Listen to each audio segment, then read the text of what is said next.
مولاي صل وسلم دائما أبدا.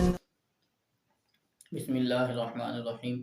اللہم صلی علی سیدنا محمد وعلی آل سیدنا محمد وبارک وسلم. قال فاخبرنی عن الاحسان. کہنے لگے کہ آپ احسان کے بارے میں ہمیں کچھ بتلائیے. قال آپ نے فرمایا ان تعبد اللہ کأنک تراہ، کہ تو اللہ کی عبادت کر کہ گویا تو اللہ کو دیکھ رہا ہے. فَإِن لَمْ تَكُنْ تَرَاهُ، اور اگر تو اس کو نہیں دیکھ رہا تو فَإِنَّهُ يَرَاكَ، وہ تو تجھے دیکھ رہا ہے، وہ تو تجھے دیکھ رہا ہے.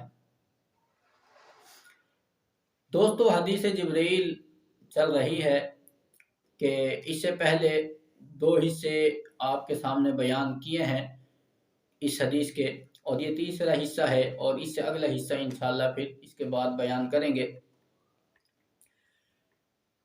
اس سے پہلے جو حصہ بیان ہوا جس میں دو سوال جبریل علیہ السلام نے آپ علیہ السلام سے کیے تھے اسلام اور ایمان کے بارے میں، تو وہاں اسلام کے بارے میں علیحدہ سوال کیا اور ایمان کے بارے میں علیحدہ سوال کیا.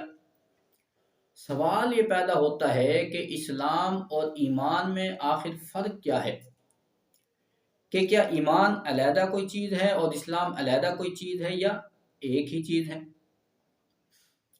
تو لغت کے اعتبار سے اسلام اور ایمان میں فرق ہے، لغت کے اعتبار سے ایمان اور اسلام میں فرق ہے، اور عام طور پہ ہمارے ماحول میں بھی اور ہمارے عام طور پہ لوگوں کے درمیان بھی جو ہے یہ فرق ہے. لغت کے اعتبار سے فرق ہے اور ہمارے لوگوں کے درمیان میں عام طور پہ لوگ ایک فرق کرتے ہیں، جبکہ شریعت میں اصطلاحی طور پر ایمان اور اسلام میں کوئی فرق نہیں ہے. ایمان اور اسلام دونوں متضاد چیزیں نہیں ہیں، اور بلکہ دونوں ایک ہی ہیں، اور ایمان اسلام پر، اسلام ایمان پر، یہ ایک دوسرے پر بولا جاتا ہے، ایک دوسرے کی جگہ جو ہے نا یہ استعمال ہوتے ہیں. لغت میں جو ہے نا فرق ہے، اور لغت میں فرق کیا ہے کہ ایمان کہتے ہیں کہ تصدیق کرنا، کہ تصدیق کرنا، کہ بغیر مشاہدہ کسی کی بات پر یقین کر لینا بغیر مشاہدہ کے. کسی نے ہمیں کوئی خبر دی، ہم نے اس کی بات کو مان لیا، آگے حالانکہ ہمیں پتہ نہیں ہے، ہم نے وہ کام دیکھا نہیں ہے، وہ چیز دیکھی نہیں ہے، ہمیں اس کا علم نہیں ہے، لیکن کسی کی خبر دینے پر ہم نے اس کی بات کو مان لیا، تو یہ ایمان ہے. بن دیکھے کسی کی بات کو مان لینا کہ یہ ایمان ہوتا ہے. تو لیکن اصطلاح میں تو کہتے ہیں کہ رسول اللہ صلی اللہ علیہ وسلم جو شریعت لے کر آئے، جو دین لے کر آئے، جو جس چیز کی ہمیں خبر دی، جس چیز کا ہمیں بتلایا، ہم نے حالانکہ اس کا مشاہدہ نہیں کیا، ہمیں اس کا پتہ نہیں ہے، لیکن رسول اللہ صلی اللہ علیہ وسلم کی ہم نے تصدیق کی اور آپ پر ہم ایمان لائے. جو کچھ آپ نے فرمایا ہم ایمان لے کہ آپ نے سچ فرمایا ہے. آپ کوئی رتی بھر، کوئی ذرہ بھر ہمیں شک نہیں ہے کہ آپ صلی اللہ علیہ وسلم نے کہیں جھوٹ بولا ہو، بلکہ جو فرمایا 100% سچ فرمایا، ہم اس پر ایمان رکھتے ہیں اور ہمارا مکمل 100% اس پر ایمان ہے. اور جبکہ اسلام لغت میں کہتے ہیں کہ فرما برداری کو، تو اب ایمان دل کا فعل ہے اور اسلام یہ ہمارے اعضاء، ہاتھ، منہ، پاؤں، یہ جو اعضاء ہیں ان کا فعل ہے. تو یہ ظاہری جو ہے نا فرما برداری اس کو اسلام کہتے ہیں، اور دل سے جو ہے نا، دل کے اندر جو ہے نا تصدیق ہو، دل کے اندر یقین ہو، تو اس کو ایمان کہتے ہیں لغت کے اعتبار سے. جبکہ اصطلاح میں جو ہے نا اس میں فرق نہیں ہے. قرآن اور حدیث میں بھی لغوی اعتبار سے جو ہے نا فرق کیا گیا، جیسے اس حدیث میں کیا گیا ہے اور قرآن پاک کی آیات میں بھی کئی جگہ ایسا ہوا ہے، لیکن اصطلاحی اعتبار سے جو ہے ان میں فرق نہیں ہے، بلکہ اسلام ایمان کی جگہ پر بول دیا جاتا ہے اور ایمان اسلام کی جگہ پر بول دیا جاتا ہے. تو ان میں کوئی ایسا فرق نہیں ہے. کیوں کہ اگر کوئی بندہ ظاہری طور پر فرما بردار ہے اور نماز پڑھتا ہے، زکوٰۃ دیتا ہے، روزہ رکھتا ہے، بیت اللہ کا حج کرتا ہے، ظاہری طور پر وہ یہ کام کر رہا ہے، اپنے اعضاء سے کر رہا ہے، تو یہ مسلمان ہے، یعنی اسلام کا اظہار کر رہا ہے. تو ظاہر اپنے اعضاء سے اسلام کا اظہار کر رہا ہے، اسلام والے سارے اعمال یہ کر رہا ہے. لیکن دل کے اندر اگر ایمان نہیں ہے، یقین نہیں ہے، تو یہ بندہ منافق ہے. منافق یہ تو کرتے تھے، مدینہ کے جو منافق تھے ان کا یہی حال تھا کہ دل سے تو یقین ایمان نہیں تھا، لیکن جو ہے نا اعضاء سے اور ظاہری طور پر جو ہے نا وہ یہ کام کرتے تھے سارے، تو وہ منافق تھے۔ اور اگر ظاہری طور پر تو فرما برداری نہیں ہے، ظاہری طور پر فرما برداری نہیں ہے، اور لیکن دل سے پتہ ہے کہ جو کچھ یہ ہے یہ سچ ہے، تو ایسے بندے بھی مسلمان نہیں ہوں گے بلکہ یہ پکے کافر ہیں۔ جیسے یہودیوں کے بارے میں اللہ فرماتے ہیں یعرفونہ کما یعرفون ابناءہم، کہ یہ آپ کو پیغمبر ایسے پہچانتے ہیں جیسے کہ یہ اپنی اولادوں کو پہچانتے ہیں، اپنی اولادوں کو پہچانتے ہیں، ایسے ہی آپ کو پہچانتے ہیں۔ ان کو کوئی شک نہیں ہے، ان کو پکا یقین ہے، کامل یقین ہے، 100% یقین ہے کہ آپ سچے نبی ہیں اور آپ جو فرماتے ہیں یہ سچ ہے، ان کو یقین ہے، لیکن مانتے نہیں ہیں۔ تو دل میں تو یقین تھا لیکن اس کا اقرار نہیں تھا، اس کا اظہار نہیں تھا، تابعداری نہیں تھی، فرما برداری نہیں تھی۔ تو ظاہری تابعداری ہو اندر ایمان نہ ہو تو منافق ہے، اندر یقین تو ہے، مانتے تو ہیں، پتہ تو ہے، لیکن زبان سے انکار ہے، ظاہر سے جو ہے انکار ہے، تو یہ کافر ہے۔ تو شریعت میں ایمان اور اسلام یہ دونوں چیزیں آپس میں ملی ہوئی ہیں۔ ایمان اسلام کے بغیر نہیں، اسلام ایمان کے بغیر نہیں، دونوں ایک دوسرے کے بغیر نہیں، بلکہ دونوں ایک ساتھ ہوں گے۔ جہاں ایمان ہے وہاں اسلام ہے، جہاں اسلام ہے وہاں ایمان بھی ہے۔